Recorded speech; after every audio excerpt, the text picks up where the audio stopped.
Welcome to the first episode in the second series of Leading Tourism's Transition, Futures, Foresight and Practice. This series is hosted together with Birthe Menke, a PhD Fellow in Sustainable Tourism Development and Tourism Co-Design at the University of Southern Denmark.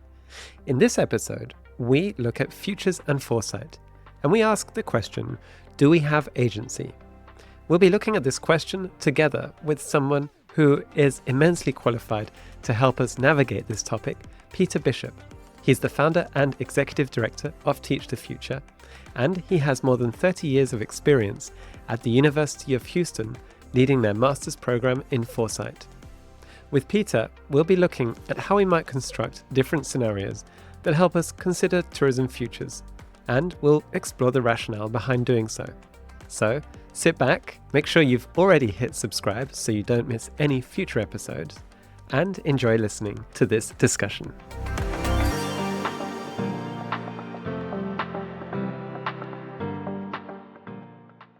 So I'm really pleased to be kicking off season 2 of Leading Tourism's Transition. And in this season, I will be joining up with Birthe Menke, who is somebody, if you've been following the Digital Tourism Think Tank, you will know that she brings a certain expertise and perspective that I think we just cannot find from within our industry. And Birthe has collaborated with us across many different aspects of our sustainability leadership program. She's been a fly on the wall through much of our research and consulting work. And of course, she's led some really interesting sessions, in particular at last year's X Design Week, where we started to explore what futures and foresight means to everybody who attended that event, led by Birthe. Now, just like in season 1, we've put together a 3-part series where we will explore a topic that we've chosen with Birthe. This will be about future, foresight, and practice. And through this series, we're going to break this down into 3 parts. The first part will be futures and foresight basics. Do we have agency? It's a question we found ourselves asking quite a lot over the last year. Are we able to take action and to move forward to make that change that we all seem to be committing to? The second part will be looking to 2050 and looking at where tourism is headed. And the third part will be looking at futures, sustainability, and regeneration. Now, today's guest is Birthe Bishop. We will invite him in just a moment to introduce himself. But first of all, I'd like to say a warm welcome to Birthe. And Birthe, I'd like to welcome you to the series. We're going to be spending quite a bit of time together over these next 3 episodes. But before we jump in, let's hear a little bit more about yourself. Hi, Nick. Hi, Peter. Thanks so much for having me and for giving me the chance to develop this as part of my PhD. I'm a PhD fellow at the University of Southern Denmark, currently in my last of 3 years, working my way from how tourism practitioners engage with the SDGs in everyday practice towards more visions of the future of how we can actually make the SDGs and the vision that they entail on a global scale possible, how we can make them something that we can relate to and then bring into life.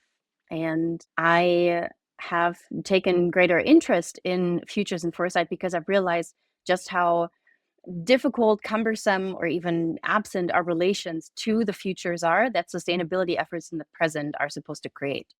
Great. Now, you've selected the guests for this series and you've put together a very interesting set of suggested experts who can join us for these discussions and bring perspectives not only from within our industry, but also from outside of our industry, something I think is really, really important. So we have Birthe Bishop, the Executive Director of Teach the Future, who will be joining us for today's conversation all the way from California. Birthe, a warm welcome to the podcast. And I'd like you to perhaps tell us a little bit about yourself. Well, Nick and Birthe, it's a delight to be here. It's a pleasure and an honor to be part of your series. Thank you very much. And I am very much an outsider. I have actually been a tourist over on occasion, but certainly not studied it. I am a foresight professional, an academic. Most of my work was at the University of Houston, where I directed the master's degree in foresight at the University of Houston for over 30 years. Houston actually established the very first formal degree in future studies way, way back in the dark ages of 1975. There was a bunch of change going on then, and people said, well, we should be studying this in school. And I got a chance to take over that program in the early 80s. Retired from that position and realized that we were talking to adults, in graduate students, in public speeches, in corporate training programs, and no one was talking to young people. So I said, well, if I'm not going to really retire and play golf, which I don't do, I thought I would create this organization called Teach the Future, which takes exactly the same content, of course, in a different pedagogical approach, to introduce futures thinking and foresight to young people. So Teach the Future is now we're a global organization that has partners all over the world, Birthe being one of them. She's been an instructor in one of our courses. So it's been a real pleasure to try and introduce this to young people in their schools and their teachers. Great. Perfect introduction. And well, I have to say, I love being maybe an amateur or even just a listener on this journey. I think there's lots that I'm going to learn just from today's conversation. So, Birthe, perhaps you can frame today's discussion and what we're going to look at. And let's jump straight in. Yeah, we'll be looking at the opportunities of futures thinking and foresight in personal life, but also in professional context. And so we'll be walking through different stages in this conversation. And for actually preempting, then maybe we'll just jump right in. I met Peter during the Teach the Future Young Voices Network program and thought to myself that in that context, I think a lot of us in some way or another work with strategy already. Regardless of our ages, especially in professional practice, we're confronted with strategy. But I've been, wondering, how is futures thinking, foresight different from strategy, and how is it worthwhile for us to get started with working with futures thinking and foresight? Yeah, so give us a bit of a perspective then about, I guess, before we even jump into that, what this terminology that perhaps someone like myself working in tourism strategy even, sometimes this terminology perhaps sounds really exciting, but it's also perhaps a little bit difficult to grasp. How do you kind of face that very initial question when we talk about futures and foresight and we sort of start to introduce this to practitioners? Well, this is a new field, and as with all new fields, the naming of the field is an issue. It's been through a number of different versions. We've actually, as part of a human quality, have thought about the future ever since humans had consciousness. So, what's happening next week? What's happening even before we had weeks? What summer was going to be like, and where the herds were going to be, and where we're going to get our food, and things like that. So futures thinking is a innate human capacity. We began to think about the future differently, however, once we realized that the world was changing within our lifetime, and that was about 250 years ago. When the Industrial Revolution came along, people realized that their life was different than their fathers and their mothers and their grandparents, and that their children's life would be different. So we began to think of the future as a continuous term, as a continuous process. And that brought a lot of writing. Thomas Malthus was thinking about the future in the late 18th century. A number of French philosophers were doing the same. We had science fiction in the 19th century, and the 20th century brought a professionalism to future studies, which was forecasting and planning, traditional, using econometrics, using models, and indeed using strategic plans. So that's the traditional forecasting and planning elements that we have inherited from the 20th century. And those were a real leap forward. It's not just science fiction, it's not just utopias. We actually have a profession. That profession, however, has a very significant assumption, and that is that we can use data from the past to understand the future. And that's not an incorrect assumption. But as the speed of change increases, and as the frequency of disruptions increase, that assumption gets a little bit tattered, a little bit difficult to continue to sustain. So we in Foresight are saying, yes, we should think about where we're headed. We should think about predictive forecasting and step-by-step planning.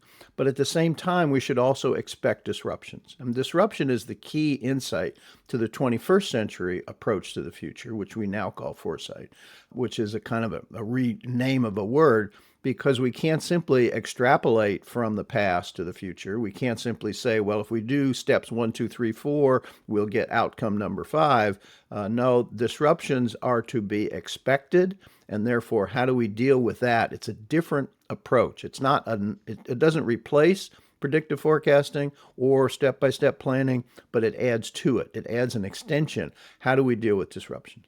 So this is something that I think is particularly important today, where we see throughout the last 20, 30 years, even much further back, the disruption of technology and how that's continued to change the way we do things, speed up and change the pace of how we do things, but also change the very kind of fabric of our environment and the behaviors and attitudes that shape everything.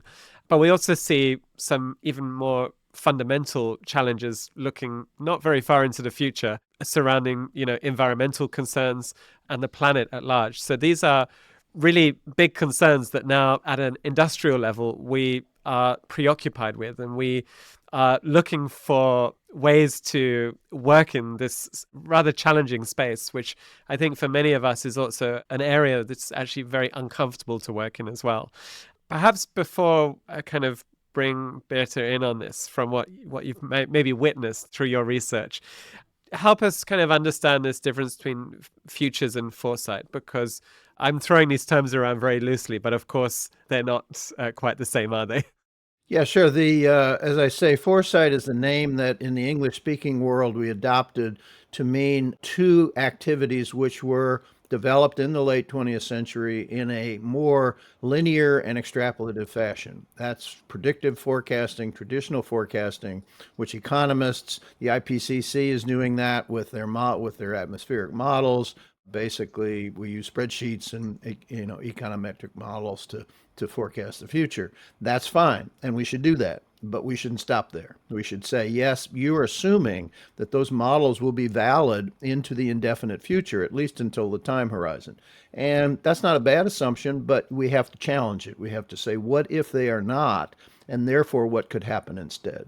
So foresight tends to take uncertainty as a more important consideration than most predictive forecasting and step-by-step planning tends to do. We know what we can do. We know how the world works. And if anybody has learned anything in the 21st century, is that we don't know as much as we thought we did. That these disruptions, financial collapses, the pandemic, and all of these things, and that's not the end of it. We haven't eliminated disruptions, so we're trying to think of a way, and that's where foresight comes in. For predictive forecasting, traditional forecasting, and traditional strategic planning basically make that assumption that we know enough to be able to say, here's what will happen and here's what we should do. That's not wrong, but we also say, what if we don't know enough? What if something happens and it doesn't? And foresight adds that additional, and therefore we result, which we're saying it's uncertain. We have to admit the uncertainty. And how do we deal with uncertainty? Well, we deal with hypotheticals. What if this and what if that? And those result, therefore, into scenarios, alternative futures that we live in. Not to predict 6 futures by any means, but to get ready to get out of the present, number one, and also to realize that our expected future is not guaranteed. So we're conditioning ourselves. It's a mental process of living in a different world, not to say which one will happen, but even if none of them happen in the scenario, we're conditioned to do it. I mean, if people are training for dangerous missions like astronauts or airline pilots or soldiers, all of the things that they trained against and all the emergencies may not occur. Most of them don't. And thankfully, their mission is achieved, but they feel prepared to deal with whatever of them might come along, those that they trained for and even those that they didn't. So it seems that in tourism, we depend a lot and we are investing a lot more in data today than we've ever done before. And this suggests a kind of reliance on historical data and that predictability that we're talking about here when we talk about futures. But in tourism, perhaps we don't really take enough time to hypothesize on possible other outcomes. What is your thought on that, Birthe? You've seen the kind of behavioral reaction to some of the challenges that we've explored with the industry. What is your take on futures and foresight when we put that against tourism as an industry? Yeah, I think we as an industry are relying on what the World Tourism Organization releases as statistics. The idea that from 900 million tourists in 2022 up to 2 billion in 2030, up to 4 billion in 2050. We know that and we equate that with opportunity for profit. But I think that somewhere along the way, in a very highly professionalized and also pragmatic industry, we've sort of lost an ability to deal with the imaginative and to be open to practicing imagination in that kind of context where we have, like Peter said, we have to get out of the present. We have to expect that these futures that perhaps the World Tourism Organization is projecting, that they don't come true, that there are things happening in between that make things go a fundamentally different way. And the kind of infrastructures that we put up, many of them heavily physical, a lot of them relying on constant use, like airlines and whatnot. There's very little contingency in the sense of, well, we'll just deal with it when it happens, or we'll try to, quickly shift or navigate when something happens, because there's a lot of investment and a lot of stuff that's in place that we can't just easily, dodge or drop. Yeah, so that seems to really speak to this infrastructure and this operational machine that sits behind the industry that as you say, we need to maintain that, because that's where we know how to operate and where we can kind of work with some sense of predictability, even if perhaps that does need different scenarios to be considered if the unpredictable were to occur. But I guess as we look to the shift towards net zero, a massive commitment that's made across the whole industry, and for much of the industry, getting to net zero is theoretical only. It's not something that perhaps they even have the sense of agency to move that forward to that point. How do you see this challenge between working with predictability and data that we can see and those things that we cannot see? For example, we cannot necessarily predict an acceleration in the climate crisis that we see today and all of the unpredictability that could throw up against us. We perhaps couldn't necessarily predict some of the events that have happened in the last couple of years and be, in effect, as prepared as we perhaps might have been able to be. So I guess this comes down to how we prepare ourselves as individuals and how we build this thinking into our modus operandi. Peter, you've of course been teaching futures thinking for your entire career, and especially with Teach the Future. How do you start to shift the dial in terms of developing the right techniques and starting to introduce people into this subject to perhaps shift their perspective a little bit in how they might consider doing things? I always like to talk about, when we talk about change, I call it the from what to what. And the word that comes out as Birthe is talking is a term that became very popular during the pandemic, and that was resilience. Resilience is the ability to adapt and to be successful and to continue to move forward even in the face of unexpected disruptions or unexpected events. We cannot predict those. We expect them to be there, but the problem with the from is that we live in a data-oriented, scientific, evidence-based culture. I mean, I have a presentation with a very scientific organization in the US tomorrow, and I'm going to talk to them about a foresight culture where they're steeped in a scientific culture, and you don't say anything unless you have data. Well, all the data comes from the past. In fact, one of the discussion questions that the moderator asked me says that some people believe that hypothetical what ifs, are useless because they're not scientific. You can't predict them. Well, my response is then you don't give hypotheses, which is also a hypothetical statement. So it's the from is our insistence that we have to have evidence, which is fine. Again, it's not wrong, but it's incomplete. that our imagination, our speculation, the thinking of hypotheticals, exactly as I said, people training for dangerous missions think in hypotheticals. What if this and what if that? And then they go about the idea, and if they have the time to develop a contingency response. But even if they don't, they're more flexible, they're more adaptable. So basically it's what if. Here's where we expect to be, but what might, and it's not just imagining, it's not science fiction. It's not just saying, well, it could be different. Yes, how could it be different? And most importantly, why could it be different? We do have some evidence. We call them weak signals, things that are happening out there at the margin that, and frankly, in school, our professors told us, don't pay any attention to that. It's not worth it because it's probably not going to happen. And again, I agree with them. It's probably not going to happen, but it's a mindset that says there's change coming to us that we do not expect, and therefore we can't put all of our eggs in one basket. We can't guarantee that those forecasts, those predictions that are made by definitive and serious people will come about, and we have to then ask ourselves, what will we do in case they don't? So, futures thinking and foresight is something that seems to be growing in popularity, and it's been something that you've been particularly keen, Birthe, on exploring in your research.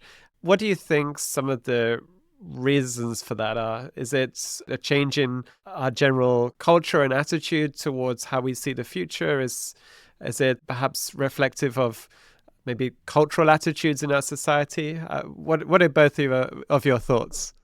I think for me personally, it came from facing the SDGs that I work with on an everyday basis in my research and realizing that they imagined a world without something. They imagined a world without hunger and a world without poverty. And I began asking myself, but a world with what then?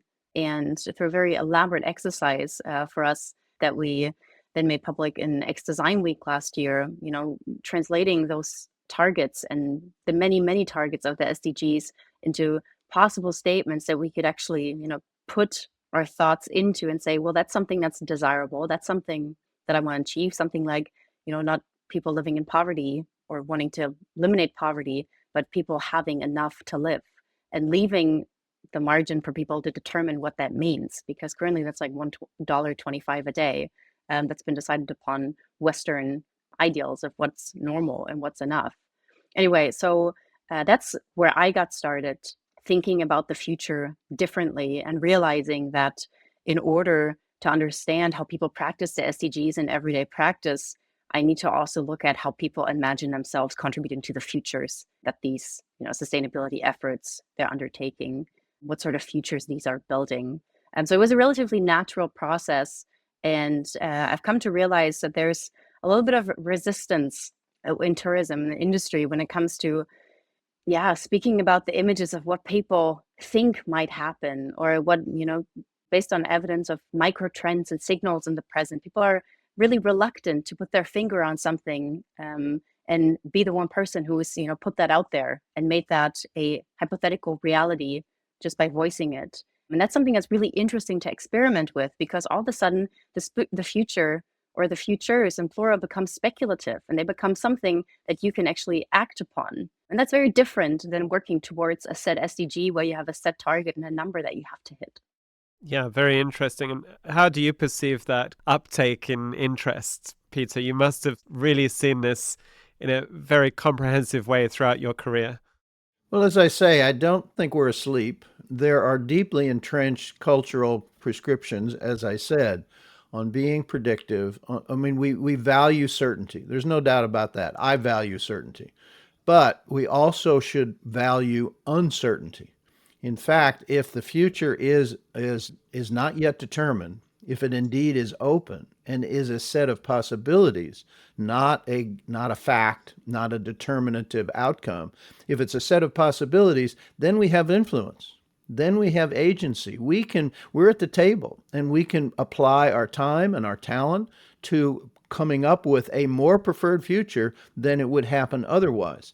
And I think what we have just experienced through, well, everything since World War II, all of the surprises, all of the things that we planned, all the goals we had that have gone awry, that have not produced the outcomes that we want, and now experiencing more threatening climate issues and storms and droughts and species destructions and things like that. We're saying some of the most fundamental aspects of our culture are being challenged.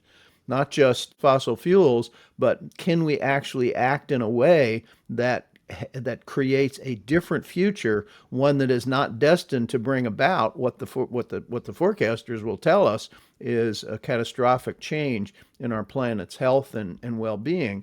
Can we actually make those changes? Now, I hurry on to say those changes are nowhere easy. They are very, very difficult because we have to not only give up some lifestyle issues, but even some mental issues about, are we going to be resilient? The only way to be resilient is to give up on the fact that what I expect to happen will happen. Now I don't know that what will happen, what I expect to happen will happen, and I live accordingly, which is more contingently, more tentatively, and with a greater awareness of change as it's going on. This really nicely, leads us into one of the next thoughts that we've prepared for this, and that's actually people's different, let's say, attitudes towards the future and the roles that they take on when working with futures. And I remember very clearly that when you started your lecture with the Teach the Future Young Voices Network, you asked us two relatively simple questions, and they were, well, maybe we'll start with the first one just now. How do you perceive the general direction of the future? And answer A was, well, what will happen in the future is mostly set and will follow the path we've already been on. And B, the future holds many opportunities and is not yet determined. And I found myself thinking about, ooh, okay, that's a difficult one. And then immediately thought, well, but nevertheless, I think a lot of people in our position, young people were with us that day, would think that the future is open, that the world is our oyster. And that was not necessarily the case when people then revealed what they, thought. We were from many different parts of the world, and people had very different perceptions of the direction, the futures that we're currently working with. And what sort of responses do you get from people, and why, when you ask that question? I think that's the very first exercise actually in our Futures Thinking Playbook, which is our middle school workbook to introduce scenario development and futures thinking to young people. And as you pointed out, Bertie, it's appropriate for older people as well to come to some realization about to what extent is the future open. And if there is one of the hallmarks of foresight thinking, it's always thinking in alternatives. It's not just the expected future, it is alternative futures. It is not just one answer, it is both answers. It is not just that the future determines our future, the world, sometimes it does. I mean, we're highly constrained by issues, by physics, by society, by capitalism, whatever. On the other hand, we are not completely helpless. We are not completely without agency. So it's finding that balance between the constraints that we have to deal with. I mean, basically, I liken it to a visiting team showing up at the home team stadium. I mean, you can't say, "Oh, we don't want to play you. You're too good. We want a different team to play against." No, you got to play against the team that shows up. And we are in the 2020s. We have it. We're sitting at a card table. They've dealt us a hand. You can't say, "Oh, I want to be back in the 1930s, or I want to be forward in the 2100s." No, this is the hand that our generation has to deal with. And so there are constraints, there are realities that we have to deal with, but we also can, to some extent, and in different cases, change that reality, move that reality towards a more preferred future. So it's both and. It's never, we unfortunately, and I go back to my own field in education, we got through school by coming up with the right answer. We got through school by coming up with the right solution to a problem, a math problem or a science problem. When you get out of school, how many real interesting questions have one right answer? How many real problems that we're dealing with and issues that we're trying to manage have one right solution? Almost none, I would claim. So Foresight is saying we need to have a more sophisticated way of thinking about the future. It's not one future, it's many. It's not one solution, it's alternatives, and we have to keep working at it. I'm thinking about how we see the tourism industry today in contrast of what you're sharing, Peter. And it seems that and this is perhaps reflective of many other industries, but we often find ourselves in this motion which moves towards a particular target or a particular goal or a particular need. And we surround ourselves by certain prerequisites or certain objectives that are so rigidly set in stone that we don't create that space to consider all of those alternatives that you're speaking about. And I think Birthe can perhaps speak to that as well. I think it's one of the things that you really highlighted when we've run some of the sustainability leadership programs, which have all been about teaching different human-centered design methods to explore scenarios and explore possibilities. But at the same time, this has been quite challenging because it seems people often feel more comfortable with a more prescriptive approach or pursuing a target that's set by someone else or a certain stated objective, which doesn't necessarily create the space for that.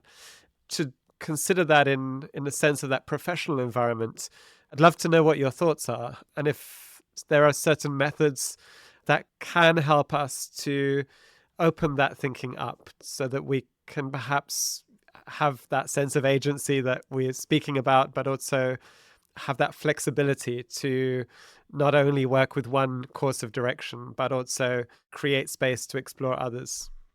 I think in tourism context, one of the challenges that we had was working with participation, right? Getting people to not only participate in the discussions that we were hosting and framing, but also getting people to talk to other people out in the real world, well, the places where other people come visit, the places that, destination or management or marketing organizations are, well, marketing to the world.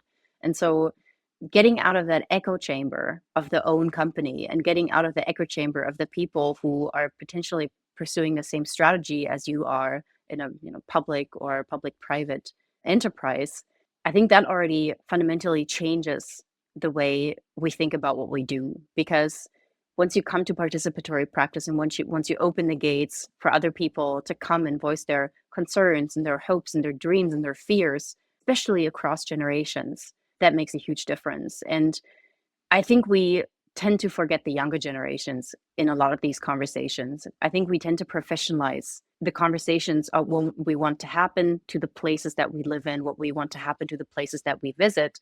We ask the people in jobs to do that. We don't ask the people whose future homes those places will be.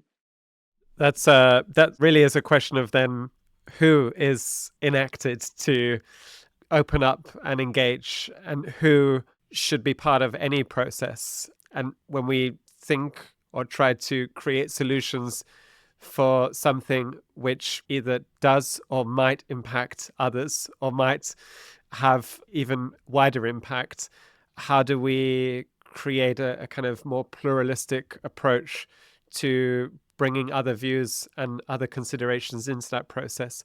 Peter, tell us a little bit about some of the best practices or ways in which we can take on that sense of agency, but also do that in a way that moves us to a more effective or more prepared position to consider all of the different scenarios and perspectives that are really important. So that second question in the playbook then is, following the first one that we've just been discussing, how do you perceive people's influence on the future? And the answers to that were, well, we don't have much individual influence over what the future will be, or we have a great deal of influence over what the future will be. Not sure how other people react to this question, but for me personally, that was a moment of great confrontation with my own privilege, because I, as a citizen of Germany, where democracy and human rights are politically protected, where my existential needs are covered, where as a woman, except for gender pay gaps and whatnot, do not have to existentially fear anything. I found myself thinking, I have a great deal of influence of what my personal future is going to be. And that is a luxury that's not afforded to everyone. And I think that has really big influence on what that question of agency is and how agency is not a product of privilege, but maybe an expression of privilege. And I think you're illustrating, Birthe, one of the many recommendations that we make in Foresight, and that is to, again, the from to, move away from what I'll call categorical thinking. If you're doing a social survey, which I was a sociologist before I was a futurist, there are questions that you answer that have categories: your religion, gender, ethnicity, background, nationality. You know, when you're American, you're not French, and you're not African. So those are categories. And unfortunately, again, our education is so filled with categories is that we rarely think in terms of variables. We rarely think in terms of more or less of things. Even those questions, which are meant to be categorical, I have influence or I don't, we realize the right answer is to some extent I do, and to another extent I don't. And it's a slider that moves between one and the other. You've pointed out that we in our countries have a fair amount of agency, and yet we still don't. You know, we're not moving as fast as we want on the SDGs. We're not moving as fast as we want to control the destruction we're doing on the climate, and so we are also constrained. So it's a matter of thinking in terms of variables, not categories of more or less, and where is that? What are the factors involved in each of those? So that's both, and the same for the first question. Is the future open? To some extent, yes. I can choose to have chocolate ice cream versus vanilla. I mean, that's an open future. Now, can I choose to live in a world without fossil fuels? Frankly, no, I can't do that. That's our world is so intimately involved in that. So it's a variable, and thinking in terms of those variables, and not either or, right or wrong, but more or less, better and worse, would be certainly the kind of thinking that we're trying to propose. And that's so deep. And my own, I started with an anecdote. I realized I'd been teaching futures probably 20 years, 25 years. And I realized that when I was asked the question, what do you think is going to happen? Immediately, I wanted to show how smart I was. Immediately, I wanted to show that I'm in touch. I've taught a course called World Futures, which is a survey of all the trends and issues around the world. And I had to start stopping myself and saying, I am a futurist. Let me give you some alternatives. I mean, that was a speech. I would always begin, the answer with that, saying, I don't know. And I was giving up the chance to be smart, and I was giving up the chance to be certain in order to be right. And when I was right, I really did not know, and here are some alternatives. So that would be a cultural change if that were common in our culture, which is, of course, it's not. And it wasn't even in mine. I've been teaching, like I said, 20 years before I realized I was making the same mistake that everybody was, which was to say, here's the future. No, the future is multiple, it's not singular.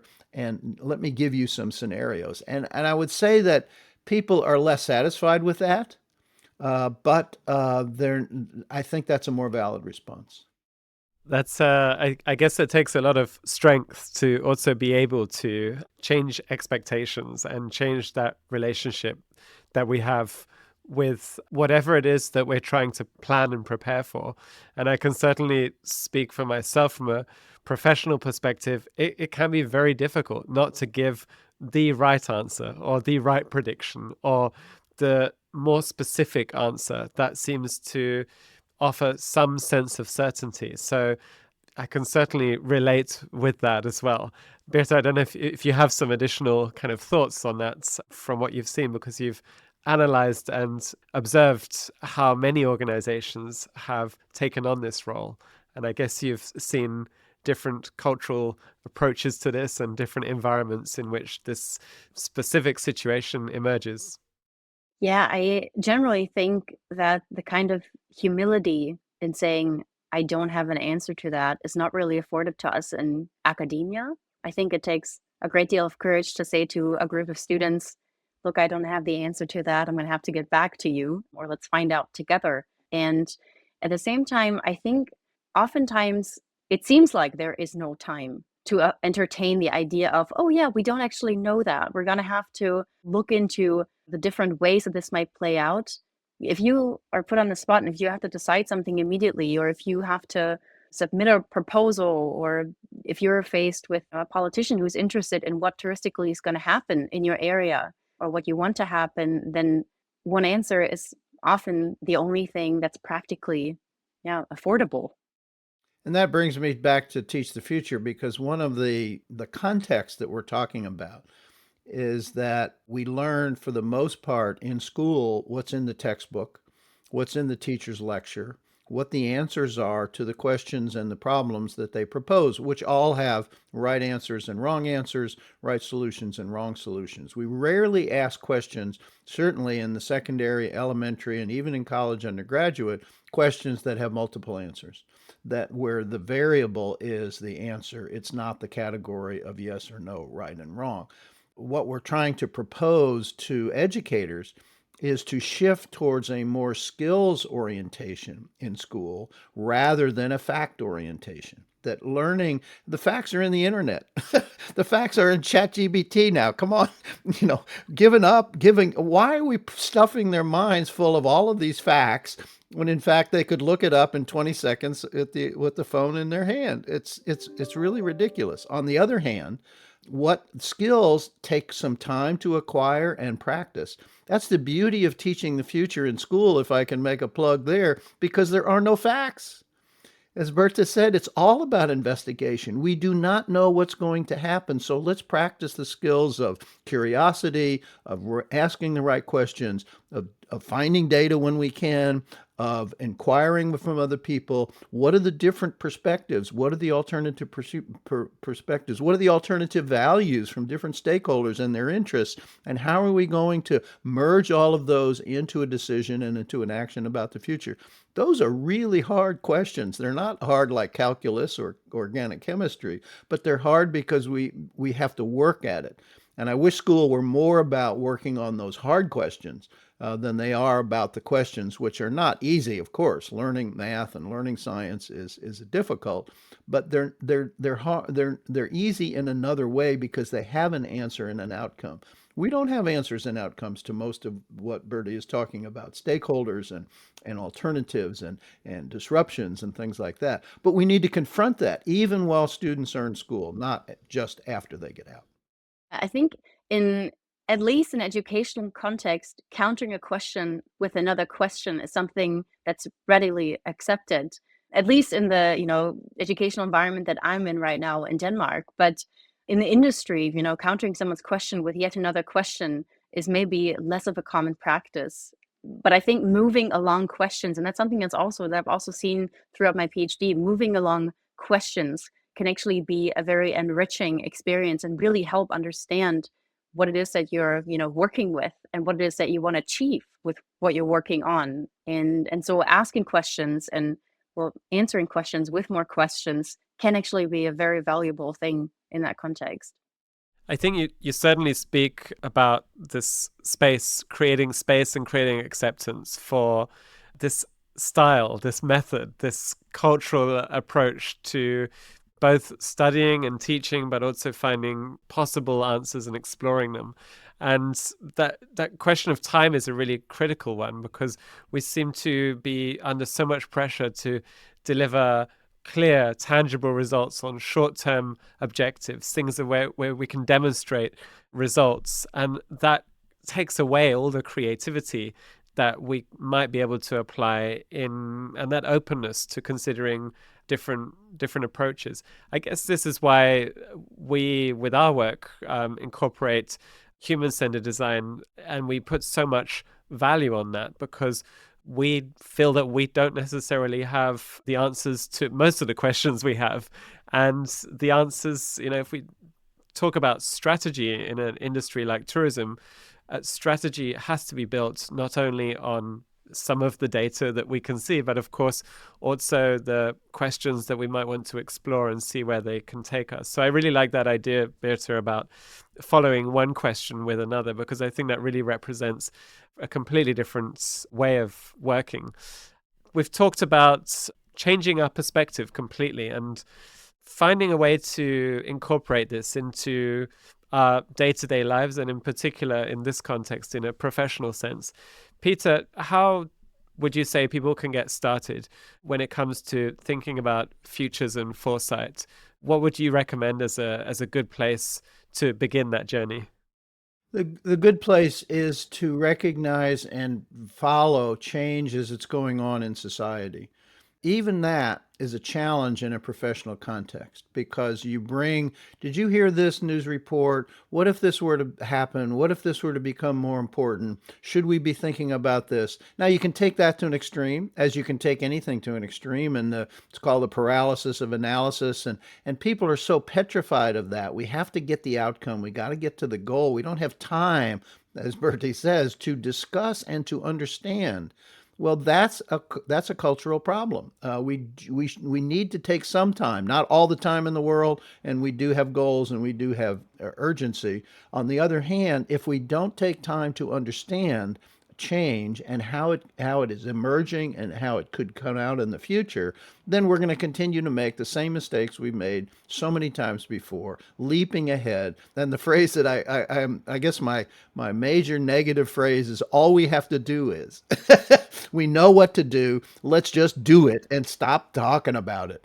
And granted, everything is a balance. Everything is a variable. We could spend too much time talking about change, but keeping in touch with what's going on, listening to alternative perspectives, different kinds of people, different kinds of sources of news. I mean, these echo chambers we live in do not teach us anything. They simply reinforce and confirm the things we already knew. So we're not learning, and we need to be learning. And we learn the world is teaching us about change. There's a wonderful phrase from former director or principal in the Shell scenario group there in the Netherlands in the 1970s, Arie de Geus, and he said that learning is the only sustainable competitive advantage in an environment of rapid change. You can't pick a goal, you can't pick an approach that will last forever except if you are continually learning and therefore the beginning of learning is to first say we don't know enough. We don't know. We don't understand enough. We don't know what to do. That's a humbling, and I'm glad Birthe called it out. That's a humbling experience, but it's true. We don't.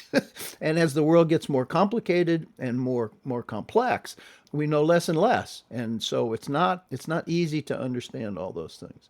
And I think learning, therefore, is the way to get started. Birthe, what's your take on this? You've both studied and analyzed, and you've seen perhaps some of the barriers that exist in the professional environments. How would you say, if we take the example of the tourism industry, how would you say the industry can shift its perspective and maybe make space for futures and foresight in its current way of tackling some of the challenges that we've made so many bold and stated commitments to tackling? I think it's really about touching base again with the very place that tourism comes from, and that is engaging with the unknown. I mean, tourism is fundamentally about going unknown places and meeting cultures that one doesn't know yet, and figuring out ways to navigate that and then living to tell the tale afterwards. And I think if we could reconnect to that spirit of working with the unknown space to a more of a figurative space and say, well, unknown futures should be a thing that we as an industry should be able to engage with based on the abilities that we've already cultivated in our practical everyday work. And so, in that sense, I really think working with futures in tourism is a change in attitude. I think that's a really key takeaway from today's session, something that I think people will have to perhaps mull over a little bit and think about what that means for them, how perhaps today's discussion is something they might reflect on in how they currently approach the questions that they have, the pressures that they also face, and perhaps the way in which they bring that back to different stakeholders, partners, and colleagues who surround them and could be part of something that might look a little bit different in the future. Peter, thank you very much for your expertise and your brilliant insights. They've been truly valuable.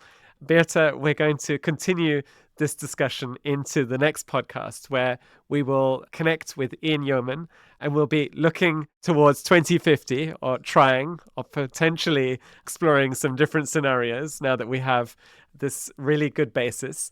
And we'll be trying to have a bit of an idea about where tourism might be headed. But I think reflecting on today's discussion, we might also open that up to different scenarios, and perhaps this won't be quite as predictable as we imagine.